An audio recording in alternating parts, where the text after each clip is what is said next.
Hey, we really appreciate y'all for tuning in. You already know what time it is. Welcome to the podcast. We gon' keep on pounding, juke them out his cleats, boy, I'm too fast. Hit the field, know we gon' spaz. CMC gon' run it back. Defense out here going crazy. Super Bowl, we want it bad. Pause up. It's only us. At the top, it's time to rock. No, we won't stop. Open it up, I need that block. I got key with me, cold with me, hurts with me, kill with me. Big cat ain't going nowhere, you gotta deal with me.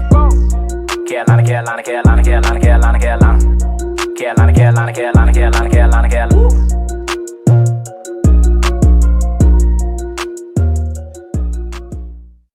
Hello, Panther fans, and welcome to another episode of Non-Lives Panthers Podcast. I am your co-host, Cole. Today, I am here with an official Philadelphia Eagles fan. My man Blair's come through.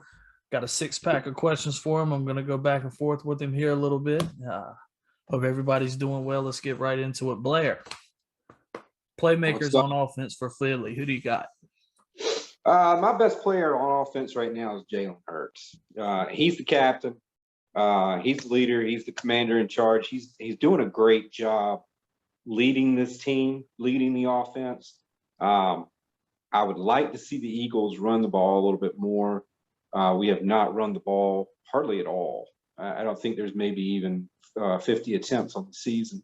But, you know, we have played a couple of good defenses in there with Dallas and San Francisco being two of them against the run. They're pretty good against the run, and we haven't really had much success. But the first game and in the game against Kansas City, we had quite a bit of success running the football, mostly with Jalen, though. So I'd like to see Miles Sanders a little bit more. I mean, he's a good asset to our team. This week does not look promising for both Jalen or Miles with running the ball against that Carolina defense. Very stout defense. I've been watching them throughout the season, and they've impressed me, actually. I actually picked them up on fantasy. But of course, you got to talk about Devonta Smith, Heisman Trophy winner, promising rookie. He's had basically one bad game to where he wasn't able to really do anything, and that's just because Trayvon Diggs is just going to be an amazing player for the Cowboys. And you know, they play with each other at Alabama, so he knows them very well. Zach Ertz, as always, you always got to watch him. If you're a defense, he can get away from linebackers. He's fast.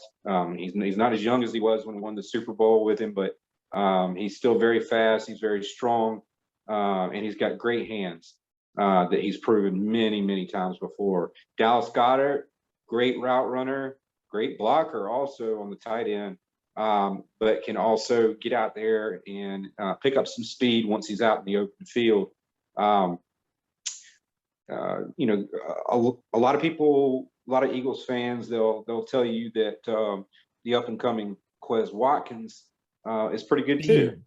You know, he's very good with the wide out position. He can run and get the ball deep, as we have seen in one of the games this year, even though the touchdown was called back. You know, but he can get out there too. Other than that, I like Gainwell.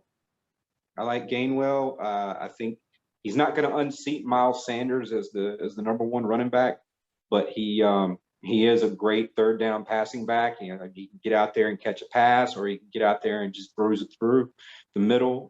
He's really good about trying to get out to the outside. I've seen Gainwell get out to the outside, and that's something that Boston Scott couldn't do. Boston Scott was a straight up and hill down runner, and you know, he would just get the ball and go straight up the middle. And that was effective for him for 2 years, you know, being on the team. And then we got Gainwell coming through here. So, I mean, he took over Scott's position, and now he's the number 2 running back. I'm excited for this offense. I think, you know, putting a couple more pieces in place. I like that 2 tight end set. I'd like to keep that. I'm glad we kept Zach Ertz throughout the offseason. I really thought he was going to be gone and be a Patriot or possibly a division rival, which I would not have liked because he is pretty much my favorite player on the team. But Jalen has shown some promising things, and he has shown some leadership qualities that I really like in press conferences. He has taken it on himself to say, look, the press is asking him, they're saying, hey, you played so great. How do you feel about playing so great? But you're not winning football games. And you said it right there. We're not winning. We didn't win. And as hard as we fought, we didn't win. I feel like in the Kansas City game, the team fought really well through about 2.5 quarters, really. And looked as though we were going to give them a game, and we let it go right there at the end. And late in the third quarter, we just let it go, and that's how it ended up getting away from us. But the offense played great in that game. Defense, we have a lot of questions on the defense still. Outside of that front seven, who do we really have beside Darius Slay? We don't. I saw a lot of missed tackles, Blair. The 4 games I watched ago last night, a lot of missed tackles in the secondary. To be fair, we did play against Tyreek Hill. Hey, I wasn't even going to talk about him getting 180-some yards. We weren't going to go there, but and he said something about it. Bugs. He got 3 scores on us. So, we did play against Tyreek Hill, and that's my only defense when it comes to that, because the other receivers, they didn't get anything. No, they really broke y'all up. We shut Kelsey down. We shut him down. That's that front seven that I was telling you about. Yeah, y'all got a legit front seven, and I do want to go back to what you were talking about earlier with Miles Sanders. You might can correct me if I'm wrong with this. His first carry of the game late against Kansas City, second, third quarter, something like that. Might even been the third quarter.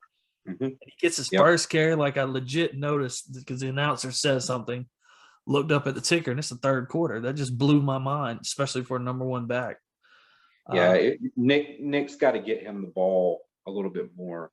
Because it was a close game still. Then it's not like the game was out of control or anything like that. It was still he's getting his first carry in the third quarter, so that kind of blew my mind. That's unacceptable. That's unacceptable being a top 15 running back in this league, which he can be, and very much unacceptable. And I believe Nick Sirianni knows this, and I think he knows he needs to get Jalen involved.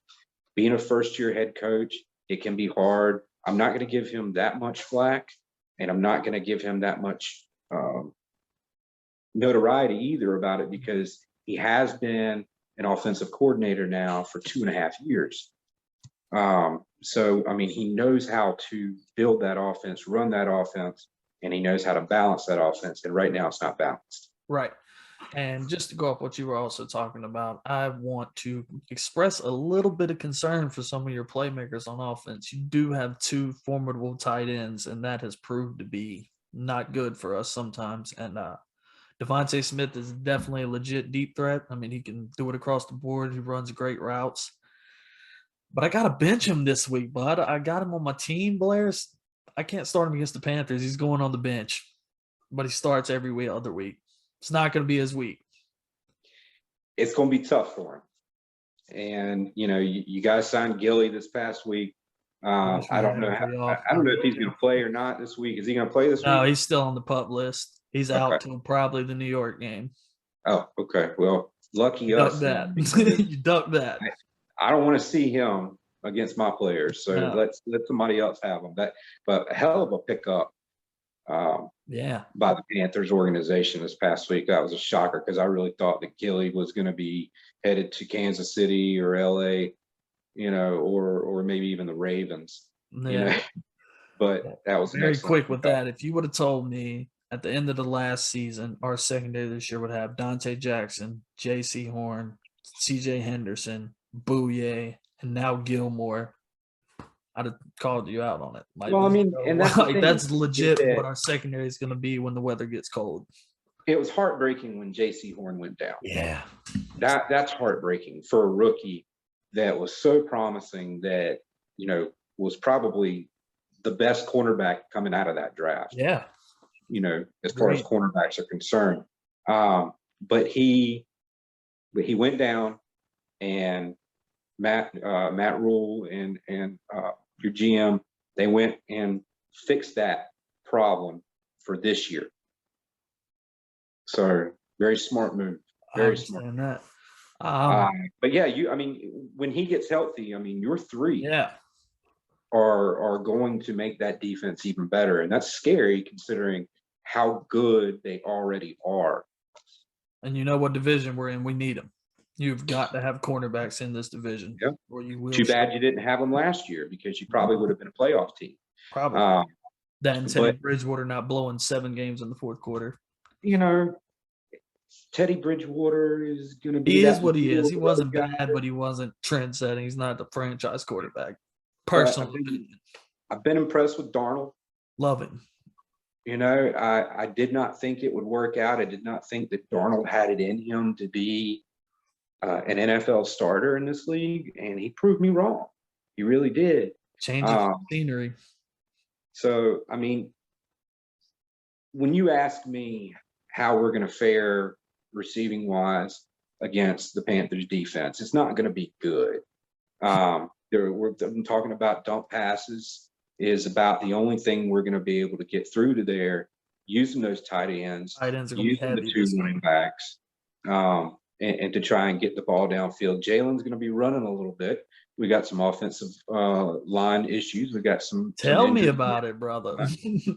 Yep. So, I'm looking at it right now. Lane Johnson again today missed practice for personal reasons. And what's his status for Sunday? Do you know? It's up in the air right now because he missed practice today, but he's got to make practice tomorrow if he has to play Sunday. So, of course we got the other guys out too, but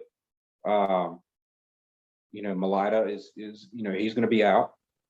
So, we've had guys, and this has been an ongoing thing for the Eagles now for about 5 seasons in a row, to where we cannot keep our offensive line healthy. And so, it's going to be Jalen running around in the backfield trying to figure out what to do.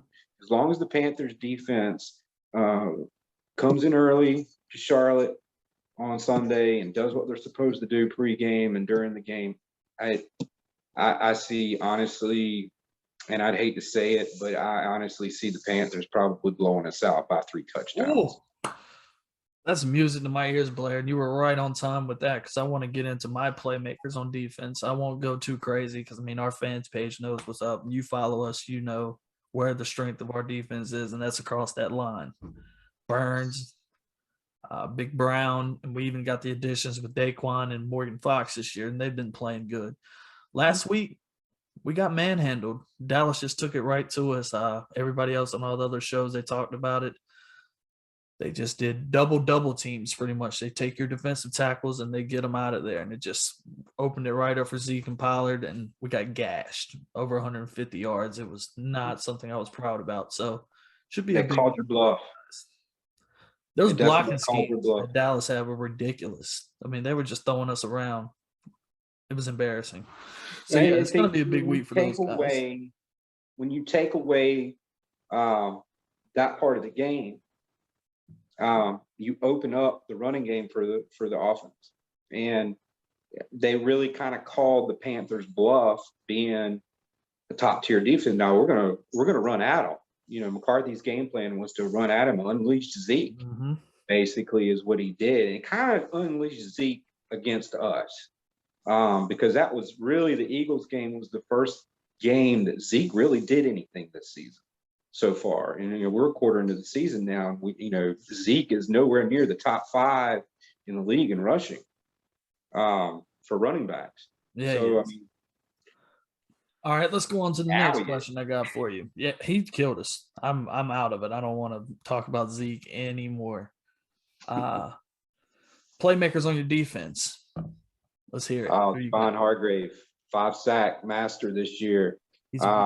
Fletcher Cox and Javon Hargrave are absolutely manhandling offensive linemen. And Javon Hargrave is eating when Fletcher Cox and Javon Hargrave get in there and they push that line around. Javon Hargrave is fast, he's mean, and he wants to eat He's not little. I will say No. that. That is not a small human being at all. No, that's not a small man at all. Great pickup for us. Of course, we got Super Bowl champion Derek Barnett on the other end. Hasn't really been a factor this year, but he is there. He does his job. He's a body. I've watched him. I mean, yeah, he's a body. He doesn't do He's a anything big guy. terrible, so that's sometimes a good thing. But plays that are there. The defensive line is great because of those guys. Formidable for sure. Of course, we got Josh Sweat now on the linebacker core that he can really get after tight ends. He can get after running backs, using them on the outside a little bit, which is great because he's got that speed that he can get to them. The big guys they're brutalizing the offensive lines that we play. It's brutalizing them. That's where I'm scared because, it's obvious. If you've watched any Carolina game, you know where the weakest part of our team is, and it's across that offensive line.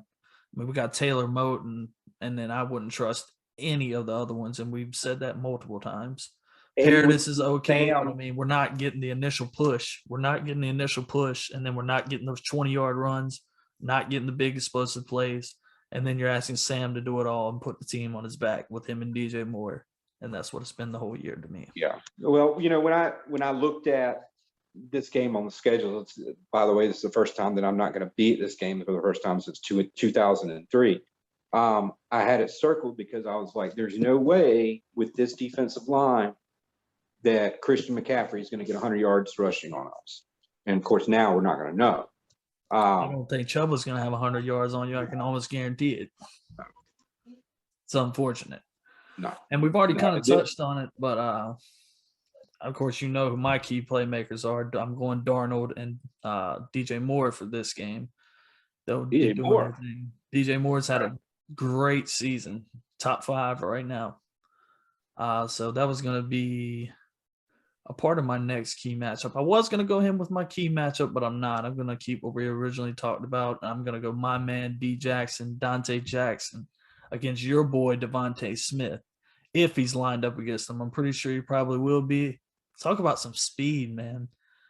Between those two guys, are you kidding me? There's going to be some serious stuff going on out there. Both of them are very fast, but let me tell you what Nick Sirianni likes to do with Devontae Smith. He's one of the guys that he likes to move him around on the field. So your guy will probably not see him every play. So they put him in the slot and move him all around. Right. See, I don't like that. And he's been very good doing that, being asked to do that sort of thing. Devontae Smith's been very good at doing that. Mm-hmm. And with the one exception game being against the 49ers, of course, look what we had to go up against in the secondary. And in the front 7 with the 49ers. So that was a tough matchup for our receiving core. And it showed in the statistics, actually, and in the score. But in the Kansas City game, those guys couldn't line up next to Devontae Smith. They needed to get Tyreek Hill out there to keep Devontae Smith from catching the ball and running with it. He doesn't look like a rookie, Blair, at all. No, he's decent. He's decent. I think a lot of people disagree with me, but I feel like he is just as good as CeeDee Lamb was for the Cowboys his first season. Similar. I can't disagree to that whatsoever. Yeah. He's being invested into the lineup pretty much as your number 1, and he's doing his due diligence already. Yeah. I'm gonna go with him as my playmaker there. That's your playmaker there. Yeah. All right, so pretty much a redundant question after that. Then, if Philadelphia wins, he's going to get the game ball, right? Oh, absolutely. Okay, absolutely. All right. I think he'll be the one. If we win, who do you think I'm giving the game ball to? You should give it to Sam. I should give it to Sam, and that's who I chose. I do think, honestly, I don't know. It just depends on our offensive line because I watched y'all. Y'all are not scared to crowd the box, especially on short down situations, and you are not scared to blitz. And that really concerns me, honestly. That type of stuff can keep you around in a ball game. So you can best believe that we're going to be there pushing in on 2 downs. Oh, you come from the edge, you come from everywhere. Like you are not. If Sam comes, if Sam comes out of this game with a W and some decent stats to where he's played well to win this football game offensively, then he absolutely should deserve the game ball. There's no doubt about it. And I think you need to start talking putting him in the MVP conversation. Not just because he played the Eagles. When people are going to say, well, who have you played? You played the 1-3 Eagles. Oh, what you do? We've been getting it all year, but Dallas was the only team. You don't look at it record-wise. You look at it, what style of defense have you played? What kind of defensive teams have you played? And the Eagles are a top 10 defense. I really think that he deserves to be in that conversation if he gets the W on Sunday. Heard that. All right, we're getting close towards the end. Just a couple more things. You want to give the people a bold prediction or some score predictions? I would like to see the Eagles win this football game, probably 21-17. I know that's probably not ideal and not going to happen. The rushing game's not going to be there for either side. I think both quarterbacks are going to be in trouble with their offensive lines. I'm thinking a more like a 17-10 type game, to where Carolina possibly comes out on top with a couple of Eagles mishaps, mistakes. We are penalty prone. We've got 45 penalties. Tell me about it. Me too. Double the penalties that the next team has on the season. So, and Sirianni has said publicly that he doesn't really care about the penalties. And if we keep making them, we'll clean it up eventually. But that's what has been killing us in a lot of these games, is these penalties that we're racking up, especially the yardage. So I mean, I see it being like a 17-10 game, honestly. Heard that. All right, well, I can't drop my score prediction yet. The producer will kill me. Shout out to the Big Cat. We'll be dropping that on you on Sunday. I will leak one of my bold predictions. I think we're going to force 3 turnovers. I'm going to go 2 interceptions and a fumble. So we'll see what happens with that. Ooh. Yeah, I need a bad day. I'm scared. Jalen Hurts, if you let him on the edge, it's just like I talked about last week. If you don't stay contained, you let him extend the play, bad things can happen. And we saw a little bit of that last week. But he's not that fast. He's not that fast. So I mean, if he maybe not top end speed, he can get out of there if he needs to. Yeah, he's not that fast though. I compare him a lot to Donovan McNabb because he reminds me of a mini Donovan McNabb, like a smaller version of Donovan McNabb. Donovan wasn't fast. I think he'd be offended by that, man. You're gonna take his speed away from him like that? He was not fast. I mean, we got some speed in our either, defense, so you're right. It might make him look slow. He's careful. So I hope Jalen doesn't throw 2 interceptions in this game, and I hope he don't fumble. But I'll give you 1 or 2 of those turnovers, but I don't think he's going to throw 2 interceptions in this game. No 2 picks, huh? We need it. I just said that for my morale. We definitely need that. But, man, it's been good talking to you. I appreciate this. Yeah, man. Appreciate you having me on. Like the podcast, and I'll give it a follow. Be sure to follow Non Lives, Panthers podcast. Panther fans, we need to watch out. Devontae Smith, Dallas Goedert, Zach Ertz. Those are the 3 to watch. Keep and pounding. Javon Hargrave. Oh, don't even start with the defense. Have a good night, people. Hey, we really appreciate y'all for tuning in. You already know what time it is. Welcome to the podcast. We gon' keep on pounding, juke them out his cleats, boy, I'm too fast. Hit the field, no, we gon' spaz. CMC gon' run it back. Defense out here going crazy.